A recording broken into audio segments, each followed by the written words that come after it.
Budget 2022 આવી ચૂક્યું છે અને ચર્ચા કરવા માટે હું આપની સાથે જોડાઈ ગઈ છું પ્રીતિ. નિર્મલા સીતારમણે બજેટ રજૂ કર્યું, પરંતુ લોકોના બજેટનું, લોકોની બચતનું કેટલું ધ્યાન રાખવામાં આવ્યું આપણે એક્સપર્ટ્સ પાસે જ જાણીએ. આપણી સાથે આપણી પેનલ જોડાયેલી છે અને બ્રેક પહેલા પ્રેરકભાઈ જણાવી રહ્યા હતા ધ્રુવેનભાઈ કે જે પ્રમાણે 2.5 લાખ સુધીની ટેક્સ સ્લેબમાં કોઈ જ ફેરફાર સલંગ કેટલા વર્ષોથી નથી જ કરવામાં આવી રહ્યો અને આ વખતે અપેક્ષા હતી કે કદાચ 3 લાખ સુધી લઈ જવામાં આવે, પણ અપેક્ષા પરિપૂર્ણ થઈ નથી. એટલે કે જો મહિને તમે 13,000થી વધારે કમાઓ છો તો પણ તમારે 5% ટેક્સ તો ચૂકવવું જ પડશે. કેવી રીતે બચત થશે? જી, મેં તમને અગાઉ બી વાત કરી કે અલગ અલગ સરકારના સમયે અલગ અલગ પ્રકારના કરવેરાના દર હતા. એમાં આવકવેરાની મુક્તિ મર્યાદા 2 લાખથી લઈને 2.5 લાખ બી નરેન્દ્રભાઈ મોદીની સરકારમાં થઈ છે. કોઈ 5 લાખ રૂપિયા સુધીની જ આવક ધરાવતો હોય તો એ આવક ઉપર 0% ટેક્સ બી આ સરકારમાં થયો છે. પગારદાર કર્મચારીઓ માટે સ્ટાન્ડર્ડ ડિડક્શન 50,000 બી આ સરકારે આપ્યું છે. એટીસીની મર્યાદા 1 લાખથી 1.5 લાખ કરી આપી. હાઉસિંગ લોનનું જે વ્યાજ છે એ 1.5 લાખથી 2 લાખની લિમિટ કરી આપી છે અને એનપીએસ માટે 50,000 એડિશનલ આપ્યું છે. એટીડીની વીમા પ્રીમિયમની મર્યાદા બી 5 લાખ આપી દેતા હોય આ બધી છૂટછાટ તો પહેલા બી મળતી હતી. હા, રકમમાં વધારો થયો છે, પણ ડાયરેક્ટલી જો 5 લાખ રૂપિયા આપી દેતા હોય તો લોકોને કેટલો ફરક પડે? દરેક વસ્તુની અંદર સરકારની બી એક મર્યાદા હોય છે. આજે કોરોનાનો જે કાળ આવ્યો ત્યારે ઘણા બધાને એવી અપેક્ષા હતી કે સરકાર ક્યાંક કોવિડ સેસ લગાવશે. આ પ્રકારની અહીંયા ચર્ચા થતી હતી અગાઉ ડિબેટોની અંદર. કોઈક કહેતું હતું વેલ ટેક્સ લગાવશે, કોઈ કહેતું હતું એસ્ટેટ ટેક્સ લગાવશે, કોઈ કહેશે કે કંઈક ડાયરેક્ટ ટેક્સમાં હાઈક કરશે. આમાંનું કશા જ પ્રકારનું કોઈ પણ કરવેરા વધાર્યા વગરનું સરકારે બજેટ આપ્યું છે. હવે તમે જુઓ કે સરકારની જે ઇન્કમ, જે રીતે આપણે ઘરનું બજેટ બનતું હોય છે એવી જ રીતે સરકારનું બજેટ હોય છે.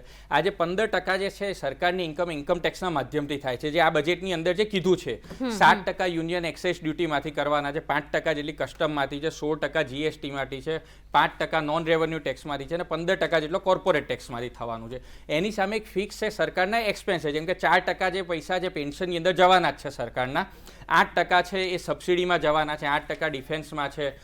એવી જ રીતે રાજ્યોને જે આપવાના છે એ ફિક્સ હોય છે. કેન્દ્ર સરકારની પોતાની જે યોજનાઓ હોય, પછી નલ સે જલ યોજના હોય છે, આયુષ્યમાન ભારત યોજના હોય છે. બધા ટેક્સીસમાંથી સરકારને આવક થાય છે.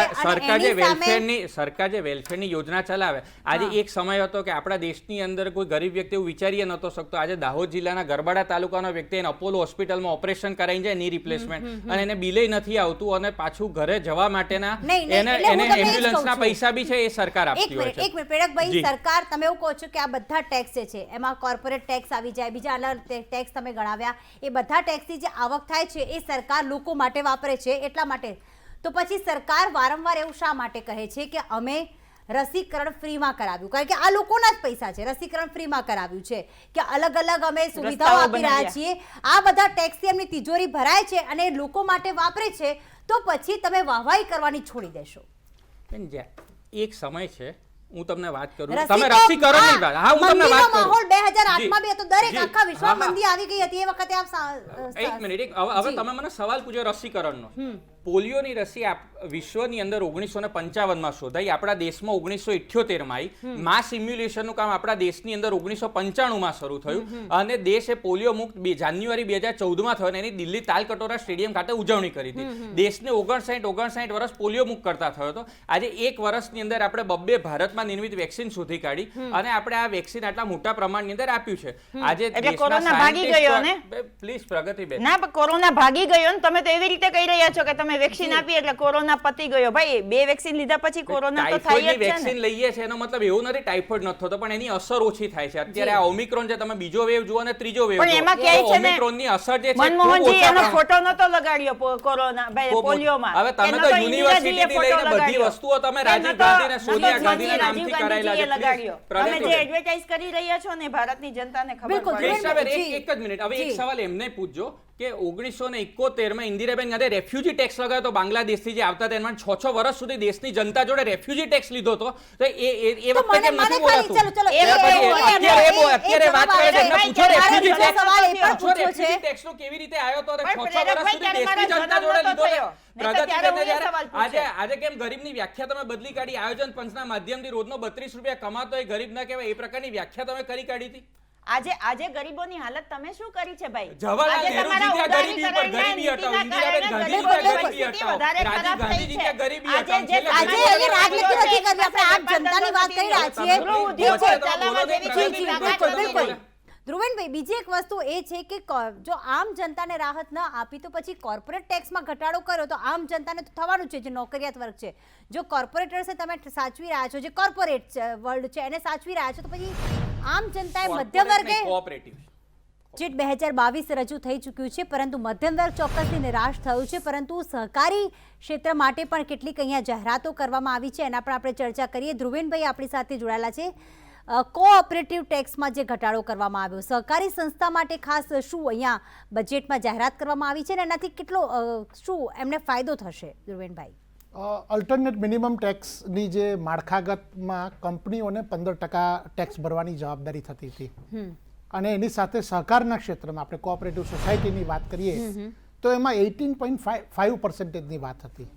આ મુદ્દો ઘણા સમયથી ડિસ્ક્રિમિનેટ હતો કે જ્યારે સહકારમાં યોગ્ય રિલીફ મળવી જોઈતી હતી એની કોર્પોરેટની સરખામણીમાં, જ્યારે કોર્પોરેટ 15% ભરતું હોય તો સહકાર કેમ 18.5% ભરે?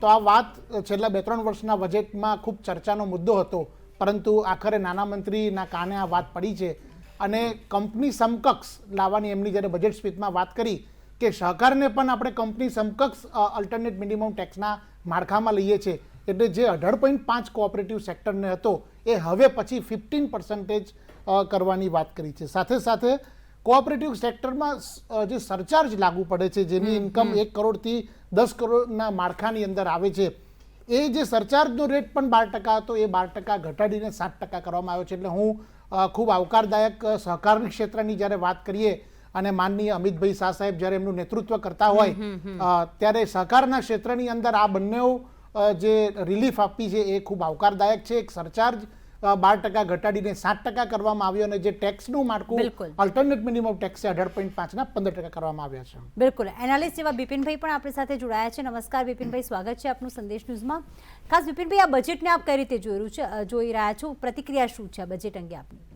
ના, મુખ્યત્વે જે હું આપને કહીશ કે જે કેપિટલ એક્સપેન્ડિચર જે છે એ ખૂબ જ સારો એવો વધાર્યો છે, જેના કારણે મૂડી કામો એટલે આંતરમાળખાકીય પ્રોજેક્ટના કામો જે છે એ આવનારા વર્ષમાં જે છે એમનું ટાર્ગેટ છે કે ભાઈ જે નેશનલ પ્રોજેક્ટ મિશન છે એના અંતર્ગત આ તમામ જે મૂડી કામો જે છે એ ઝડપી થાય અને એનો જે લાભ છે, એટલે મુખ્યત્વે રોજગારી પોઈન્ટ ઓફ વ્યૂ અને વિકાસલક્ષી જે છે એ એમાં એક ઇન્ડિકેશન કરવામાં આવ્યું છે. બીજું આપણે ખાસ કહીશ તો જે ખેડૂતો માટે જે છે એમને ઓર્ગેનિક ફાર્મિંગની જે વાત કરી છે, અને બીજું ગુજરાત માટે જે છે કે નર્મદા, તાપી અને જે દમણગંગા પ્રોજેક્ટના જે લિંક કરવાનું જે પ્લાનિંગ કર્યું છે, અને એના આજુબાજુના વિસ્તારમાં મુખ્યત્વે ઓર્ગેનિક ફાર્મિંગનો જે એમને પ્રોજેક્ટ મેપ જે આપ્યો છે એ બહુ સ્પષ્ટપણે બતાવે છે કે આપણે ગુજરાતમાં જે ઓર્ગેનિક ફાર્મિંગને જે ઉત્તેજન આપ્યું છે, ઓર્ગેનિક ફાર્મિંગની નીતિ જાહેર કરી છે, અને ઓર્ગેનિક ફાર્મિંગ એટલે એક આખી યુનિવર્સિટી નવી ડેવલપ કરવા માટેનું જે પ્લાનિંગ હતું એનું એ જ અહીંયા આખું ઇન્ડિયા સ્તરે પ્લાનિંગ કરવાનું જે છે એવું નિર્દેશ કરવામાં આવ્યો છે. અને જે બજેટમાં જે મુખ્યત્વે સ્કીમો બાબતે કહીશ કે જે પ્રધાનમંત્રી કિસાન યોજના જે છે એમાં 2021-22માં 65,000 કરોડનું જે બજેટ પ્રાવધાન હતું એમને એટલે 3,000 કરોડ વધારીને 68,000 કરોડ કર્યા છે. પરંતુ જે બીજી સ્કીમો જે છે જલ જીવન મિશન એમાં 50,000 કરોડની સામે એમને 60,000 કરોડનું પ્રાવધાન કર્યું છે. પરંતુ નેશનલ હેલ્થ મિશન જેમાં 37,000 કરોડનું એમને એલોકેશન 2021-22માં હતું, એમાં માત્ર 800 કરોડનો જ એમને વધારો કર્યો છે. એટલે એ આમ જે છે એ સ્ટેબલ જે કહીએ બજેટ જે છે એ બે રીતે જોવાય કે આ ઇકોનોમીને ક્યાં લઈ જશે. તો એક તો એમને જે આંતરમાળખાકીય જે છે એ વિકાસના જે પ્રાવધાન આપ્યું ને એમ્પ્લોયમેન્ટ માટેનું આપ્યું, બીજી બાજુ જે છે કે રૂરલ ઇકોનોમીને સ્ટ્રેન્થન કરવા માટે ફાર્મિંગ છે, સોશિયલ ઇન્ફ્રાસ્ટ્રક્ચર છે, એ બધાનું જે પ્રાવધાન જે છે ડેવલપમેન્ટલ એક્સપેન્ડિચર આપણે કહીએ તો એમાં જે વધારો કર્યો છે. તો આપણે હાલમાં કહીએ કે ભાઈ આ જે આવનારા વર્ષમાં એટલે 5 રાજ્યોમાં જે ઇલેક્શન છે અને મુખ્યત્વે ત્યાં આ 5 રાજ્યોનું જે ગ્રામીણ વિસ્તાર એટલે કે એ દેશનો 25% જેટલો વિસ્તાર હોવાથી આ બજેટમાં મુખ્યત્વે ગ્રામીણ વિસ્તાર ના વિકાસ માટે અને રૂરલ ઇકોનોમીને સ્ટ્રેન્થન કરવા માટેનું બજેટ આપ્યું એવું કહી શકાય. બિલકુલ, એટલે કે ઓવરઓલ જોવા જઈએ તો બજેટમાં જાહેરાતો ઘણી કરવામાં આવી છે, પણ લાંબા ગાળાની કરવામાં આવી છે. પ્રેરકભાઈ, એ જ વાત છે, 60 લાખ નોકરીઓ જે છે એનું સર્જન કરવામાં આવશે, એટલે કે બેરોજગારી ઘટાડવાના પૂરેપૂરા પ્રયત્નો કરવામાં આવશે, પરંતુ એ પ્રાઇવેટમાં આપવામાં આવશે, સ્ટાર્ટઅપના જરીએ આપવામાં આવશે કે પછી સરકારી નોકરીઓની ભરતી કરવામાં આવશે? કારણ કે આપણે જોયું કે છેલ્લા ઘણા વર્ષોથી રેલવેમાં ભરતી થઈ નથી, અને જ્યારે ભરતી થઈ ત્યારે આપણે હોબાળો જોઈએ છીએ કે કઈ રીતે ઉમેદવારો રસ્તા પર ઉતરી આવ્યા હતા. નોકરીનું સર્જન કરવામાં આવશે, પણ કયા ક્ષેત્રમાં નોકરી આપવામાં આવશે એનો કોઈ જ ઉલ્લેખ આમાં નથી. નોકરીના સર્જનની એમણે અલગ અલગ પાર્ટમાં વાત કરી છે, એમાં આત્મનિર્ભર ભારત અભિયાનની બી વાત કરી છે. હવે જ્યારે નોકરીનું સર્જન હોય તો એમાં રોજગારી છે એ બે પ્રકારની હોય છે, કે એ કહે છે આપણા દેશનો જે સોશિયો ઇકોનોમિક ક્લાસ છે એ છે વર્ગ, અને બીજો છે કે જે બિઝનેસની અંદર રોકાયેલો છે અથવા તો બિઝનેસ કરવા માંગે છે તો એમને સગવડતા. આજે MSME ક્ષેત્ર છે એની વાત એટલા માટે કરવી પડે કે આપણા દેશની કુલ રોજગારીનું 14% રોજગારી 14 કરોડ રોજગારી MSME ક્ષેત્રમાંથી કુલ મળીને 25% રોજગારી MSME ક્ષેત્ર આપે, અને દેશની નિકાસની અંદર 45% ફાળો MSME નો છે. હવે જ્યારે આત્મનિર્ભર ભારત ઉપર સરકારે ફોકસ કર્યું હોય તો એનો સીધો મતલબ થાય કે નિકાસ પ્રેરિત વિકાસ, એટલે વધુ નિકાસથી વધુ વિકાસ એની ઉપર છે. તો જો MSME જે છે એ મજબૂત બનશે, એમાંથી ઉત્પાદન વધશે અને કોસ્ટ નીચી આવશે, તો જ એ જે છે એ મોટા પ્રમાણમાં રોજગારીનું સર્જન થાય. અને એના માટે જ સરકારે જ્યારે કોરોનાનો જે કપરો કાળ આવ્યો ત્યારે MSME માટે emergency credit line guarantee scheme શરૂ કરી હતી. પહેલા 3 લાખ કરોડ એમાં ફાળવ્યા હતા, પછી જરૂરિયાત પડી તો બીજા તબક્કામાં 1.5 લાખ કરોડ વધારાના ફાળવ્યા. આ બજેટમાં વધારાના 50,000 કરોડ, એટલે કુલ મળીને 5 લાખ કરોડ રૂપિયા કે જેમ કોલેટરલ ફ્રી લોનની વ્યવસ્થા સરકારે કરી. એ સિવાય તમે જુઓ કે 100 કરોડ રૂપિયા સુધીના સરકારના જે ઓર્ડર છે તેમાંથી 20% કમ્પલસરી MSME ને આપવાનું નક્કી કર્યું, અને 200 કરોડ રૂપિયા સુધીના સરકારી ટેન્ડર હશે. એક મિનિટ, હું પતાવી દઉં. 200 કરોડ રૂપિયાના સરકારી ટેન્ડર હશે, તેમાં કોઈ પણ ગ્લોબલ કંપનીને ઇન્વાઇટ કરવામાં નહીં આવે, એટલે મેક ઇન ઇન્ડિયાને પ્રોત્સાહન મળશે. હવે સાથે સાથે કોર્પોરેટ ક્ષેત્ર અને MSME એના માટે PLI સ્કીમ બી મૂકી છે, પ્રોડક્શન લિંક ઇન્સેન્ટિવ સ્કીમ, કે જેમાં 14 અલગ અલગ ક્ષેત્રને થઈને 2,26,000 કરોડ રૂપિયા ફાળવ્યા છે. આજે ઇકોનોમિક્સનો એક નિયમ છે કે ડિમાન્ડ ક્રિએટ સપ્લાય, પરંતુ જ્યારે કોરોનાનો આજે કાળ આવ્યો ત્યારે એ વ્યાખ્યા બદલાઈ ગઈ કે supply creates in on demand. અને IMF બી આના વખાણ કરે અને વર્લ્ડ બેંકમાંથી બી વખાણ કરે કે વિશ્વની અંદર 6 કન્ટ્રીઝ એવા હતા કે જેમણે આની ઉપર કામ કર્યું હતું, સપ્લાય સાઈડ. એમાં ભારતે કામ કર્યું, અને જે સપ્લાય સાઈડ કામ કર્યું એનો ફરક એ પડ્યો કે આજે આપણે નિકાસની અંદર જે છે સતત 2 ક્વાર્ટરથી $100 બિલિયન થી વધારેની નિકાસ કરીએ છીએ, અને પહેલી વખત આ વર્ષની અંદર એવું લાગે છે કે $400 બિલિયન આપણા દેશમાંથી નિકાસ થશે, અને દેશની અંદર નિકાસ થાય અને પૈસો વધારે. ભાઈ, આપ કહી રહ્યા છે વસ્તુ એ છે, અહીંયા રોજગારીની વાત એટલા માટે કરી રહી છું કે સ્ટાર્ટઅપ અંતર્ગત હોય કે પછી પ્રાઇવેટ MSME સેક્ટરમાં હોય. આજે ગુજરાતની ખાલી જે એક ઉદાહરણ લઈ લઈએ, અથવા તો રેલવેનું પણ ઉદાહરણ લઈએ કે રેલવેની ભરતીમાં આજે 3 કે 4 હજાર માટે 10-10 લાખ ફોર્મ ભરાય. એનો મતલબ એ છે કે પ્રાઇવેટ નોકરીઓથી લોકો સંતુષ્ટ નથી, લોકોને સરકારી નોકરી જોઈએ છે. એટલા માટે જો પ્રાઇવેટમાં એમનો સારામાં સારો પગાર પણ હોય તેમ છતાંય સરકારી ભરતી માટે ફોર્મ ભરતા હોય છે. પછી તલાટી પણ આવી જાય છે, સબ આસિસ્ટન્ટ પણ આવી જાય છે, અને વિદ્યા સહાયક પણ આવી જાય છે. તો 60 લાખ નોકરીઓ સરકારમાં ભરતી થવાની છે કે પ્રાઇવેટમાં ભરતી થવાની છે એવો કોઈ ઉલ્લેખ નથી. જો પ્રાઇવેટમાં ભરશે તો સામે એને સરકારી નોકરીની ઈચ્છા તો હશે જ. જો પ્રીતિબેન, સરકારી નોકરીની દરેકને ઈચ્છા હોય, હા, દરેકને. હવે એનો મતલબ ડિફેન્સ ક્ષેત્ર જુઓ કે રેલવે જુઓ કે કોઈ પણ ક્ષેત્ર જુઓ, ત્યાં અત્યારે જગ્યા ખાલી પડી જ છે. જી, બધા ક્ષેત્રમાં. હવે હું એનો જવાબ આપું આપને કે માનો કે ઉદાહરણ તરીકે લઈ લો કે 3,000 જગ્યા તલાટીની ખાલી છે, અને એમાં અરજીઓ આવી છે 8 લાખ. એટલે તમે એવું કહો કે 8 લાખ અરજી આવી, તો પોસિબલ છે કે હું છું એ કોઈ કામ કરતો હોઉં, પરંતુ મારી એમાં ઈચ્છા હોય એના કારણે બી હું એની અંદર અરજી કરતો. માને કોઈ એક વ્યક્તિ GPSCમાં ક્લાસ 1 કે 2 ની અંદર લાગ્યો છે, પણ એને UPSCમાં જવાની ઈચ્છા હોય તો UPSCની તૈયારી કરતો અને તે અરજી કરતા હોય. આ પ્રકારનું બી છે. બીજું, કોઈ પણ વિશ્વમાં એક પણ દેશ એવો નથી કે બધા જ લોકોને સરકારી નોકરી આપી શકતો હોય.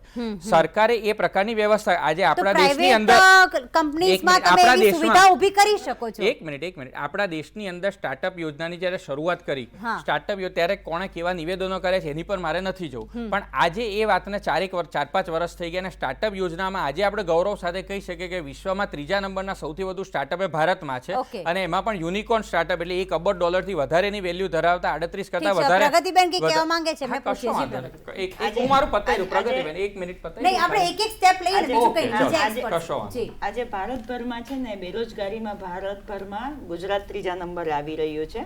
અને ગુજરાતમાં તો તમને પણ ખ્યાલ હશે પ્રેરકભાઈ કે 11 મહિનાના કોન્ટ્રાક્ટ ઉપર નોકરી દેવામાં આવે છે. હમણાંનો જે એક દાખલો આપું ને બેન, તો AMC બેન, માં ગુજરાત જે ત્રીજા પેલા- નંબરે આવે છે, એ વાત ખોટી એક- છે. CMIA નો આજે- રિપોર્ટ છે, આ તમારી નીચે જ વાંચી લો. આજે- રાજસ્થાનના અને ગુજરાતના આંકડા. રાજસ્થાનમાં કન્ટિન્યુ તમે છે. કાયમી બીજા- ઓક્ટોબરની હું CMIA ગુજરાતમાં રહું Center છું, for આપણે બધા Monitoring of ગુજરાતમાં Indian રહીએ, Economy. ગુજરાતની વાત અરે હું કરીએ ને રિપોર્ટ તો જ લઈને આવ્યો છું, સારી આખો રિપોર્ટ સારી આવશે, તમે okay? તમારા અને જુઠ્ઠાના બીજા પાછળ આવો નંબરની વાત. રિપોર્ટ લઈને આવ્યા છું. હું બીજા આપણા નંબરની વાત anchors છે, ને પૂરા ભાઈ, report તો વાંચી લઈએ. અમદાવાદના- ગુજરાત ત્રીજા નંબરે આવે છે. આ વાત જ સદંતર અમદાવાદ ખોટી છે. હું આંકડા સાથે છે, લાવ્યો જોઈ લેજો છું. તમે. CMIA નો અત્યારનો report આંકડો છે. લઈ આવજો. report આપવા તૈયાર છું. તમે સાચો માફી આંકડો માંગો. કોરોના પ્રજાને પછી ગેરમાર્ગે આંકડો દોરવા લઈ બદલ આવજો. માફી માંગો. અરે પ્રજાને ગેરમાર્ગે દોરવા કોઈ- બદલ કોઈ માફી માંગો. માફી શેની નહીં તો proof આપો. આજે- નહીં તો proof અરે આપો. ભાઈ, CMIA નો report મારી જોડે છે. ઓફિસમાંથી 57% Center for Monitoring of Indian Economy no report હું લઈને બેઠો છું. તમે માફી માંગો. ઓફિસમાંથી બહાર CMIA નો report લઈને હું બેઠો છું. તમે report લઈને તમે આ કોંગ્રેસ બેરોજગારો તો અમે કઈ ના કહી શકે. રાહુલ ગાંધી બેરોજગાર છે. 1200 કિલોમીટર દૂર જવું પડે, વાયનાડ જવું પડે, તો અમે શું કરીએ એની અંદર? CMIA નો report હું અહીંયા લઈને આવેલો છું. CMIA નો report મારી પાસે પડ્યો છે. અને રાજસ્થાનની અંદર highest આખા દેશમાં બેરોજગારી છે. આખા દેશમાં સૌથી વધારે બેરોજગારી એ રાજસ્થાનની અંદર છે. તમે માફી તમારે માગવી છે કે તમે પ્રજાને ગેરમાર્ગે દોરો છો, લોકોને ખોટી વાત કરો છો. CMIA નો report હું આ લઈને બેઠો છું. છેલ્લા 1 વર્ષનો CMIA નો report છે. બધાના બિલકુલ આંકડા બેરોજગારી કોઈ પણ રાજ્યમાં હોય જી જી બિલકુલ જી જી જી જી જી બિલકુલ બિલકુલ આપણે